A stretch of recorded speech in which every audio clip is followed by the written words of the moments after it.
प्रिय बच्चों, आज आप पढ़ेंगे संज्ञा। संज्ञा से बच्चों आप पूर्व परिचित हैं। संज्ञा एक विकारी शब्द है जिसमें परिवर्तन किया जा सकता है। संज्ञा किसी भी नाम वाले शब्द को हम संज्ञा कहते हैं। जैसे संज्ञा किसी व्यक्ति, वस्तु, प्राणी, स्थान एवं भाव के नाम को संज्ञा कहते हैं। जैसे व्यक्ति में देखिए, जैसे किसी का भी नाम गीता, रमा, राहुल, अशोक, मीना, रीमा, कुछ भी, कोई भी नाम, ये व्यक्ति हो गया। वस्तु पेंसिल, गेंद, फल, बोतल, पुस्तक, फूल, पत्ता, रबर, बैट, खिलौना, ये सब क्या हो गए? वस्तु हो गए। प्राणी, प्राणी यानी मनुष्य, पशु, पक्षी, गाय, घोड़ा, हाथी आदि कोई भी जानवर प्राणी में आ गए। उसके बाद आता है भाव। भाव जैसे क्रोध, खुशी, प्रेम, ईर्ष्या, दुख, भूख, प्यास, गरम, ठंडा, जो हमको अनुभव होता है उसे भी हम संज्ञा कहते हैं। स्थान जैसे दिल्ली, मुंबई, कलकत्ता, तमिलनाडु, केरल, उड़ीसा। घर, उपवन, इनके भी वन, इनके अलावा ये भी, इनको भी स्थान, इनको भी हम संज्ञा कहते हैं। लेकिन इनके अलावा रिश्ते, चाचा, मामा, फूफा, ये सब रिश्ते, मौसम, जाड़ा, गर्मी, बरसात, धातुएं, सोना, चांदी, तांबा, पीतल, लोहा, ये सारे पदार्थ यानी रिश्ते, मौसम, पदार्थ, ये सभी संज्ञा कहलाते हैं। तो बच्चों, संज्ञा के हिंदी व्याकरण के अनुसार संज्ञा के 3 भेद होते हैं, परंतु अंग्रेजी व्याकरण के अनुसार 2 भेद इसमें और शामिल किए गए हैं। व्यक्तिवाचक संज्ञा, जातिवाचक संज्ञा और भाववाचक संज्ञा। जातिवाचक संज्ञा में ही 2 संज्ञा को और बढ़ाया दिया गया है, जैसे द्रव्यवाचक संज्ञा और समुदायवाचक संज्ञा। तो बच्चों, ये हो गए संज्ञा के भेद। व्यक्तिवाचक संज्ञा, संज्ञा के 3 भेद होते हैं। पहला है व्यक्तिवाचक संज्ञा, किसी विशेष व्यक्ति, स्थान या वस्तु के नाम को व्यक्तिवाचक संज्ञा कहते हैं। जैसे दिल्ली भारत की राजधानी है, यहाँ जंतर मंतर, कुतुब मीनार, लाल किला, राष्ट्रपति भवन, पुराना किला आदि प्रसिद्ध इमारतें हैं। राष्ट्रपति श्री रामनाथ कोविंद तथा प्रधानमंत्री श्री नरेंद्र मोदी भी यही रहते हैं। बच्चों, यहाँ रेखांकित शब्द आप देख रहे हैं। ये जो रेखांकित शब्द हैं, भारत, जंतर मंतर, कुतुब मीनार, लाल किला, राष्ट्रपति भवन, पुराना किला, रामनाथ कोविंद, श्री नरेंद्र मोदी, ये सब किसी विशेष स्थान और व्यक्ति को संबोधित कर रहे हैं। तो ये हो गया, ये है व्यक्तिवाचक संज्ञा। इनके अलावा भी कुछ अन्य भी व्यक्तिवाचक संज्ञाएं हैं, जैसे देशों के नाम, रूस, अमेरिका, नेपाल, इटली, जापान इत्यादि। नदियों के नाम, गंगा, यमुना, सतलज, नील, चिनाब, राप्ती इत्यादि। खेलों के नाम, कुश्ती, kabaddi, cricket, hockey, volleyball, basketball इत्यादि। इमारतों के नाम, ताजमहल, एफिल टावर, चार मीनार, बुर्ज खलीफा। व्यक्तियों के नाम, सुभाष चंद्र बोस, भगत सिंह, सचिन, अमिताभ बच्चन इत्यादि। दिनों व महीनों के नाम भी जातिवाचक संज्ञा में, व्यक्तिवाचक संज्ञा में आते हैं। जैसे सोम, मंगल, बुध, बृहस्पति, शुक्र, शनि, इतवार। और महीनों के नाम भी आते हैं, जनवरी, फरवरी, मार्च, अप्रैल, मई, जून, जुलाई, अगस्त, सितंबर, अक्टूबर, नवंबर, दिसंबर। तो बच्चों, आपने अभी पढ़ा व्यक्तिवाचक संज्ञा के बारे में। अब हम पढ़ेंगे जातिवाचक संज्ञा। जातिवाचक संज्ञा किसी भी प्राणी, जंतु एवं समूह की जानकारी देने वाले संज्ञा शब्दों को जातिवाचक संज्ञा कहते हैं।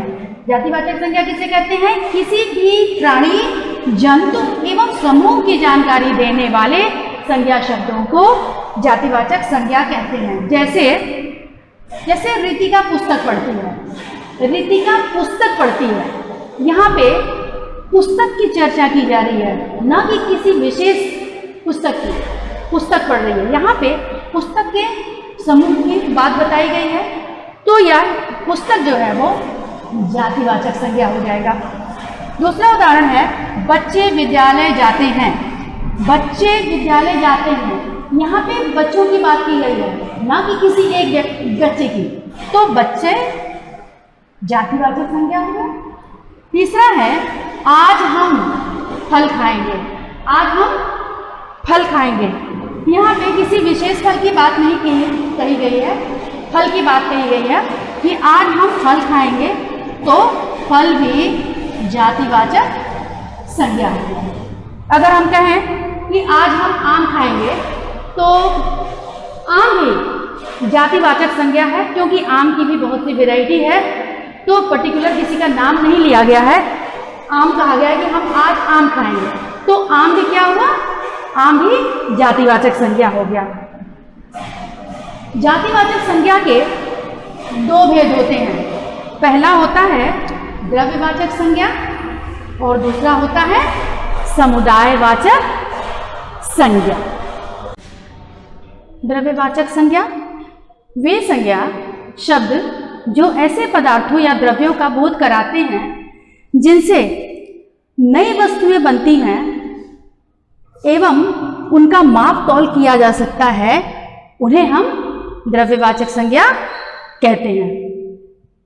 द्रव्यवाचक संज्ञा वे संज्ञा शब्द होते हैं जिनका हम माप तौल कर सकते हैं और जिनसे नई वस्तुएं बन सकते हैं, नई चीज़ों का निर्माण होता है, जैसे सोना, चांदी, तांबा, मिट्टी, पीतल, दूध, तेल। इन सारी चीज़ों से एक नई वस्तुओं का, नई चीज़ों का निर्माण होता है, तो इन्हें हम द्रव्यवाचक संज्ञा कहते हैं। समूहवाचक संज्ञा ऐसे शब्द जो किसी समूह या समुदाय का बोध कराते हैं, उन्हें हम समुदायवाचक या समूहवाचक संज्ञा कहते हैं। जैसे सेना, परिवार, कक्षा, अस्पताल, मंदिर इत्यादि, ये समूहवाचक संज्ञाएं हैं। समूहवाचक संज्ञा में जैसे पर्वतों की श्रृंखला, तारों का पुंज, गायकों की मंडली, ये सभी समूहवाचक संज्ञा के अंतर्गत आते हैं। समूहवाचक संज्ञा में जिनका समूह जो होता है वो निश्चित हो जाता है और उन्हें बदला नहीं जा सकता। अगला है भाववाचक संज्ञा। भाववाचक संज्ञा जिन संज्ञा शब्दों से किसी व्यक्ति या वस्तु के गुण, दोष, दशा, अवस्था, धर्म आदि का बोध होता है, उन्हें हम भाववाचक संज्ञा कहते हैं। जैसे दया, शांति, प्रेम, अच्छाई, धैर्य, बुढ़ापा, सफलता, सुंदर, बहुमूल्य इत्यादि। भाववाचक संज्ञाएं हैं, संज्ञा वे होती हैं जिनका अनुभव हमारा मन और हमारा हृदय करता है। उनको हम ना तो स्पर्श कर सकते हैं, उनको सिर्फ हम महसूस कर सकते हैं। जैसे प्रेम, घृणा, ये भाव जो हैं, क्रोध, हर्ष, ये भाव सिर्फ हमारे मन में उत्पन्न होते हैं, इनको हम छू नहीं सकते। ये है भाववाचक संज्ञा। बच्चों, भाववाचक संज्ञाएं 4 प्रकार के शब्दों से बनाई जा सकती हैं। जातिवाचक संज्ञा से, सर्वनाम शब्दों से, विशेषण शब्दों से और क्रिया शब्दों से। तो अब हम लोग जातिवाचक संज्ञा से देखते हैं। मित्र से हो जाएगा मित्रता, देव देवत्व, मनुष्य मनुष्यता,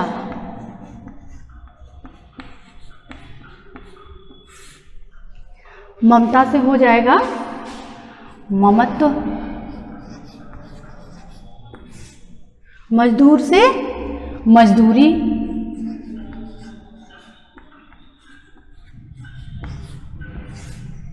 चोर से बनेगा चोरी, सर्वनाम शब्दों से संज्ञा शब्द हम बनाएंगे। अहम से अहंकार, अपना से अपनापन,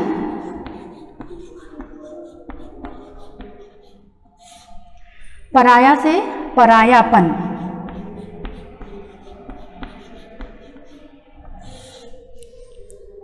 निज से निजत्व,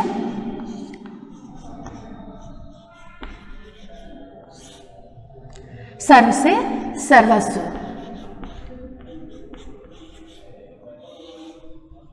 ये सर्वनाम शब्दों से बने हैं।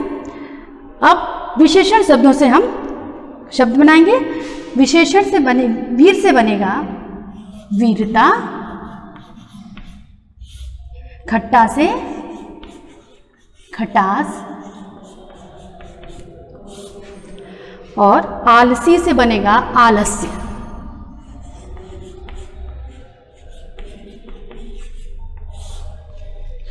चालाक से बनेगा चालाकी,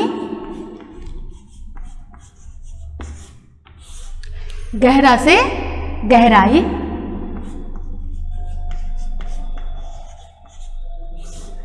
गरम से गरमाई।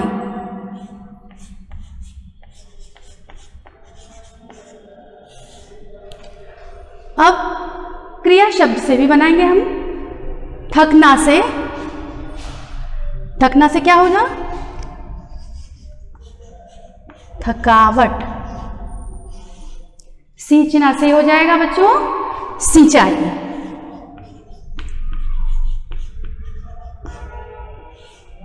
देखना से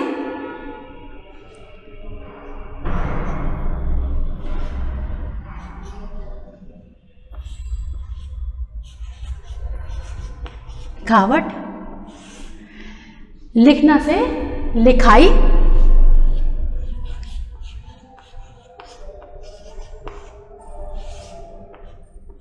लिखना से लिखाई। हंसना से हंसी।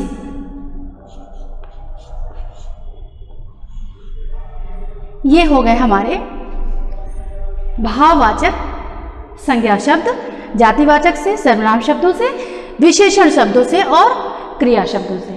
तो बच्चों आज हमारा पाठ समाप्त हो रहा है। इसके आज हम लोगों ने पढ़ा है संज्ञा और संज्ञा के भेदों के बारे में। तो उम्मीद है बच्चों आपको पाठ समझ में आया होगा। धन्यवाद बच्चों।